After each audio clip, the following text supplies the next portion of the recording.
Hey guys, welcome back to Crypto Metal. तो आज Tuesday है, बट एक इमरजेंसी वीडियो मैं आपके सामने लेके आया हूँ। जो भी कल का अपडेट था वो मैंने काफ़ी हद तक कवर किया था अपने कल के मंडे वीकली अपडेट वीडियो में। अगर आपने वो वीडियो अभी तक नहीं देखा तो आपको वो ज़रूर देखना चाहिए, क्योंकि वो काफ़ी लेंथ में मैंने वीडियो बनाया था 20 मिनट्स का, जिसमें मैंने सारी चीज़ें क्लियर की थी और काफ़ी हद तक प्राइस सेक्शन उसी के अकॉर्डिंग चला है। उसके बाद जब कल वीडियो बना रहा था, प्राइस था 32,000 33,000 के करीब था और ये 50 के 100 MA के नीचे आया हुआ था। तो अभी देखते हैं कि आज क्या हो रहा है। और उससे पहले एक डिस्क्लेमर, तो जो भी हम डिस्कस करते हैं वो किसी भी एंगल से फाइनेंशियल एडवाइस नहीं है, उसके लिए आपको वाकई फाइनेंशियल एडवाइज़र को कनेक्ट करना चाहिए।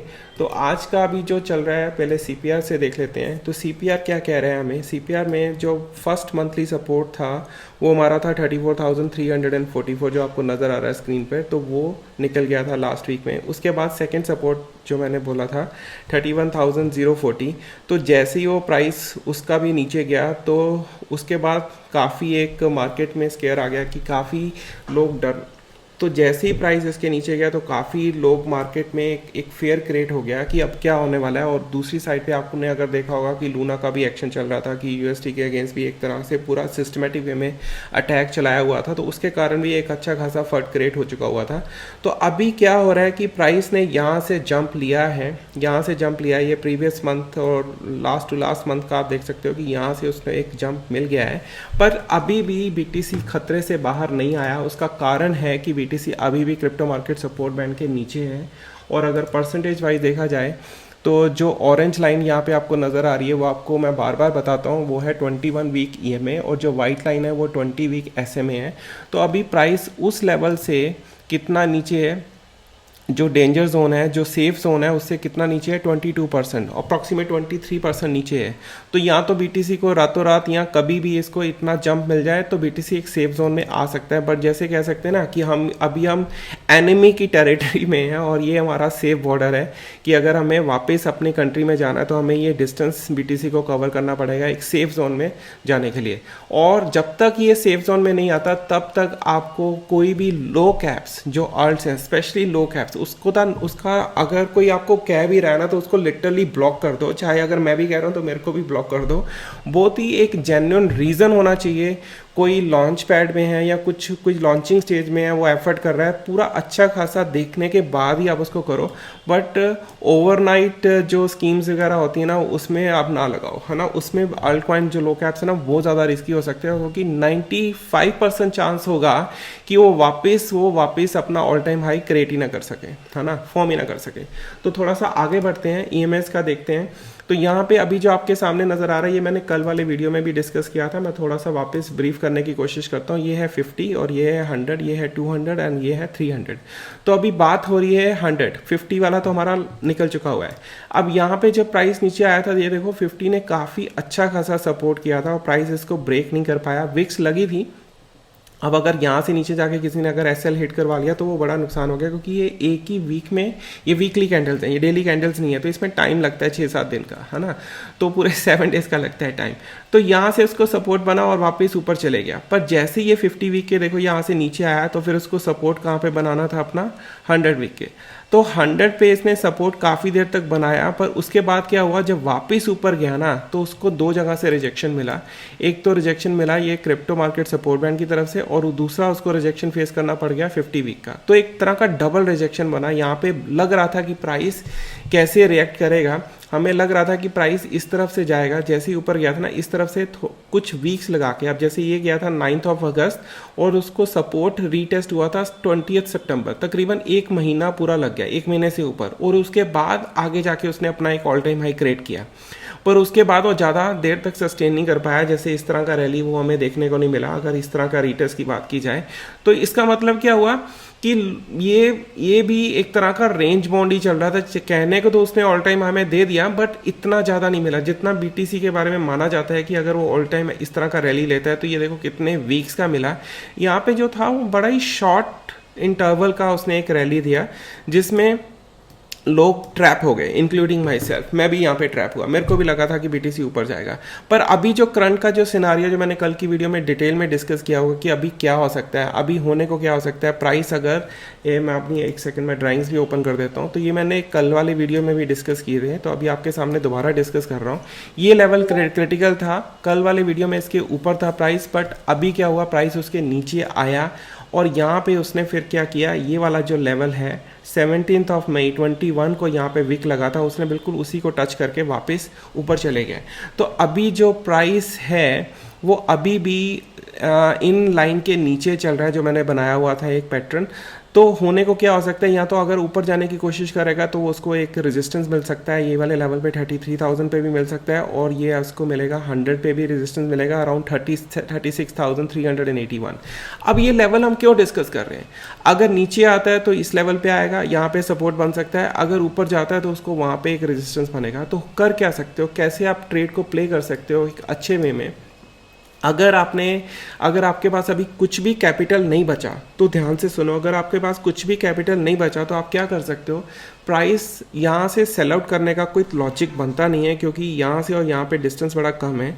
अगर प्राइस ऊपर की तरफ जाता है तो यहाँ पे आप थोड़ा आप उसमें से थोड़ा सा कैश इसमें से लिक्विड करने की कोशिश करना। उसके बाद जब प्राइस यहाँ पे टच करता है तब भी आप थोड़ा सा लिक्विड करने की कोशिश करना, क्योंकि चांसेस क्या हो सकते हैं कि ये वापस ऊपर जाए और वहाँ से रेजिस्टेंस बन के वो नीचे की तरफ आए। तो जहाँ से अगर यहाँ से ऊपर जाता है तो आप सोचो कि आपको इतना गेन भी तो मिलेगा ना, इस लेवल पे, इस लेवल से अगर यहाँ पे गया तो आपको 11% है, और यहाँ पे अगर जाता है तो 21% है। तो 21% के बाद अगर वो वापस नीचे आता है, इस लेवल पे आता है, क्योंकि अगर उसके बाद जब नीचे आएगा तो चांसेस काफ़ी लगेंगे इसके। तो यहाँ पे क्या हो गया कि 21% का राइज मिल रहा है, और वहाँ पे आपको जब वहाँ से अगर प्राइस नीचे आता है तो ये देखो 27% है ना। तो एक अच्छा खासा आप उसमें एवरेज कर सकते हो अगर आपने सारा का सारा कैपिटल लगाया हुआ है। और अगर आप चाहते हो कि अगर ये मार्केट ने इस तरह से प्ले किया, ये वीकली कैंडल्स है, तो ये 2 महीने का ये यहाँ पे ट्रैप बना हुआ है। और अगर थोड़ा सा और जूम आउट करने की कोशिश करें कि पीछे हिस्ट्री में क्या हुआ है, अब यहाँ पे भी यही देखो, यही हुआ था। एक सेकंड में ड्राइंग्स बंद कर देता हूँ। अब यहाँ पे आप देख सकते हो कि 50 वीक के नीचे आया, 100 के भी नीचे आया, और बाद में 200 पे गया, है ना। अब ये तो आपका वो था लॉकडाउन वाला पीरियड था, जब स्टार्ट हुआ था तो एक अच्छा खासा पैनिक क्रिएट हुआ था। तो अगर देखा जाए टेक्निकली तो ये बिल्कुल मार्जिनली 50 वीक के नीचे था इस लेवल पे, और सीधा एकदम से नीचे आया है, एकदम से नीचे आया है। तो आपको भी ये चीज़ों का ध्यान रखना है कि अगर वापस ऊपर जाता है तो चांसेस बन सकते हैं कि ये वापस टकराने की कोशिश करे। जैसे ये वाले में एग्जांपल में, ये वाला जो स्क्रीन आपके सामने, इसमें क्लियर कट इंडिकेशन मिल रही है कि प्राइस बार ऊपर जाता है और रीटेस्ट करके वापस फेल होता है। अब जैसे सपोज अभी का जो टाइम फ्रेम है, इमेजिन करो कि ये वाला है। अब मैं क्या कहने की कोशिश कर रहा हूँ, या तो वो नीचे आएगा या वो ऊपर जाएगा। अगर ऊपर जाता है तो अगर सपोर्ट उसका नहीं बन पाता, जैसे ये ऊपर गया, उसको भी टच किया उसने 50 के ऊपर, कुछ भी इम्प्रेसिव नहीं कर पाया, और उसके बाद वो नीचे आया। अब यहाँ पे कंसोलिडेट हुआ और सीधा नीचे आया, है ना। तो यहाँ पे आप वो एक अच्छा खासा एक ट्रेड ले सकते हो। उससे क्या होगा कि आपके जो नंबर ऑफ टोकन्स हैं उससे वो आपके इंक्रीज हो सकते हैं। और दूसरा, ये सारी चीज़ें आप नोट कर सकते हो आपके स्क्रीन के ऊपर, आप इसको क्या कहते हैं, स्क्रीनशॉट ले सकते हो कि अगर ये लेवल टूटता है तो बीटीसी यहाँ तक जाएगा। और मैंने अपनी वीडियो में आई थिंक तीन या 4 वीक पहले मैंने एक इशारा फेंका था कि ये लेवल बन रहे हैं, क्योंकि जब ये मंथ स्टार्ट हुआ था ना, ये वाला मई मंथ स्टार्ट हुआ था, तभी ये लेवल डिस्कस कर दिए गए थे आपके साथ। अगर आपने पहला वीडियो देखा होगा तो उसमें भी आपको ये नज़र आएगा। सीपीआर जैसे ही मंथ स्टार्ट हुआ था, जो भी मेरा इस मंथ की बिगनिंग में वीडियो आया होगा, उसमें ये लेवल डिस्कस किए हुए थे। तो जिन लोगों ने उसके अकॉर्डिंग ट्रेड लिए होंगे, जैसे यहाँ से नीचे गया तो उन्होंने यहाँ पे डेफिनेटली स्टॉप लॉस लगाया होगा और यहाँ पे उन्होंने बाय करने की कोशिश की होगी। बट अगर वो एक ही दिन में नीचे गया तो कोई लॉजिक बनता ही नहीं था बाय करने का, है ना। ये पूरा एक ही दिन का कैंडल है, ये देखो, ये वीकली चार्ट नहीं है, ये डेली कैंडल है। तो यहाँ से प्राइस गया, अब देखो ये फॉलोअप कैंडल ऊपर बन रहा है ना। तो अभी अगर कल का दिन अगर आता है, तो कल का दिन अगर ये फर्स्ट जो सेकंड सपोर्ट है 31,040 के ऊपर वाला ही कैंडल रहता है, तो फिर हमारे चांसेस बन सकते हैं कि ये रैली यहाँ पर दिखाए। पर अगर कल वाला कैंडल इसके नीचे चले जाता है तो फिर चांसेस बनेंगे ये वाले वाइट लाइन पे आने के, और दूसरा बनेगा इस तरह फिर लेवल आने पे। तो आपको ट्रेड बड़ा केयरफुली लेना है। बिल्कुल भी पैनिक ना करो, क्योंकि जो चार्ट आप देख रहे हो ये वाकई ब्लू चिप है। बिटकॉइन कहीं नहीं जाने वाला। ये थोड़ा सा बस इसका ये प्राइस एक्शन है, ये बिटकॉइन चलता ही ऐसे है ना। अगर हिस्टोरिकल डाटा निकालोगे तो ये देखो यहाँ से भी नीचे आया था, यहाँ से नीचे आया था। अब इसको जूम आउट करके आप देख लोगे तो आपको पता चल जाएगा कि मैं क्या कहने की कोशिश कर रहा हूँ, क्योंकि बीटीसी का मूवमेंट ऐसे ही आता है। अब सोचो अगर यहाँ पे आया एकदम से, एक मार्केट में फेयर क्रिएट हो गया और इसने काफ़ी ड्रामा किया। अब देखो ये पेशेंस है। 19 मई से लेके 20 जुलाई आप कैलकुलेट कर लो टाइम फ्रेम, है ना। ये देखो डाउनवर्ड ट्रेंड में ही था। अब कौन बता सकता था कि बीटीसी इस वीक से ऊपर जा रहा है, या इस वीक से ऊपर जा रहा है, या इस वीक से ऊपर जा रहा है ना। तो आपको वो सारा जो भी मेरे से हो सकेगा, मैं सारे अपडेट्स आपको टाइमली अपडेट देने की कोशिश करूंगा। उसके लिए आपको करना है कि आप मेरा ट्विटर भी सब्सक्राइब कर सकते हो, मेरा यूट्यूब चैनल भी सब्सक्राइब कर सकते हो। अब जैसे कल मैंने एक ट्रेड लिया, जैसे ही मेटी का एक न्यूज़ आया, उस वक्त रेट चल रहा था 0.79, तो मैंने उसी वक्त उसका ट्रेड लिया। और अभी आई थिंक रेट इसका काफ़ी अच्छा खासा चल रहा है, अराउंड 90 सेंट्स के करीब चल रहा है। तो मैंने यहाँ पे बेचा था, देखो रेड लाइन पे मैंने बेचा था, और यहाँ पे मैंने परचेज करना था वापस, बट हुआ नहीं क्योंकि मार्केट एकदम से नीचे आया। उसके बाद क्या हुआ, यहाँ पे ऊपर आया तो सपोर्ट नहीं बना, मैंने फिर से परचेज नहीं किया, है ना। तो यहाँ पे क्या होता है, ये बिल्कुल वैसे ही बनता है कि एक अगर सपोर्ट एंड रेजिस्टेंस को भी फॉलो कर लेते हो ना, तो वो भी बहुत बड़ा आपको एक रिजल्ट दे सकता है। और ये मैंने एक ओवरऑल बड़ा मेरा पॉपुलर वीडियो गया है, जिसके व्यूज़ मेरे को काफ़ी जो रिव्यूज़ हैं लोगों ने अप्रिशिएट किया है। तो इसको आप ज़रूर देखना कि इसमें मंथली टाइम फ्रेम हमने डिस्कस किया हुआ है। तो आई होप आपको ये जो भी है नटशल आपको क्लियर हो गया होगा, अंडरस्टैंडिंग मिल गई होगी। तो अगर इसी तरह के आपको अपडेट्स आपको चाहिए तो आप मेरा प्लीज़ चैनल सब्सक्राइब कीजिए, वीडियो को लाइक कीजिए, और मिलते हैं एक नई वीडियो में जल्दी ही। Thank you so much for watching.